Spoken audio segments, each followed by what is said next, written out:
राजू भाऊ मध्ये आपल्यातून सोडून तिकडं दुसरीकडे बीजेपीत गेले आणि भाऊ एकदाच येता येता घरी त्यांच्या खाली थांबले, म्हणले सरपंच मी घराखाली आलोय, मला जेवायला यायचंय वरती. मला असं वाटतं इलेक्शन होतं काहीतरी आले आणि सहज म्हणले, राजू भाऊ म्हणले की कसं भाऊ मी आता इकडे आलोय थोडं. अरे ते म्हणणार तुम्हाला काही जेव घालणार नाही का, तुझा मित्र आहे म्हणे. मग वरती भाऊ गेले. मला असं वाटतं एकही शब्द बोलले का भाऊ राजकारणाचा, एकही शब्द राजकारणाचा तिथं बोलले. हा पंचायत समितीचे इलेक्शन होतं. त्यानंतर परत दुसऱ्या वेळेस तिथं गेले आणि मैत्रिणी म्हणजे त्यांनी मैत्री कधी तोडली नाही. आणि नंतर राजू भाऊंनाच असं एवढं फील झालं की ते स्वतःहून पुन्हा आपल्यात आले. म्हणजे जे नातं संबंध भाऊंनी आतापर्यंत टिकवलं, जे मैत्रीचं संबंध त्यांनी आतापर्यंत टिकवलं, ते म्हणजे डायरेक्ट हार्ट टू हार्ट जसं म्हणतो तसं.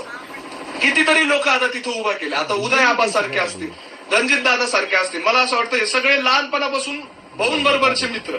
आणि कुठलाही काही असू, छोटासा कार्यक्रम असू, एकत्र जेवायचं, एकत्र सगळं क्रिकेट खेळायचं, सगळ्या गोष्टी करायच्या. याच्यातून त्यांनी भाऊंनी खरं माणसं तिथं बनवले. आता दादासाहेब वैरागर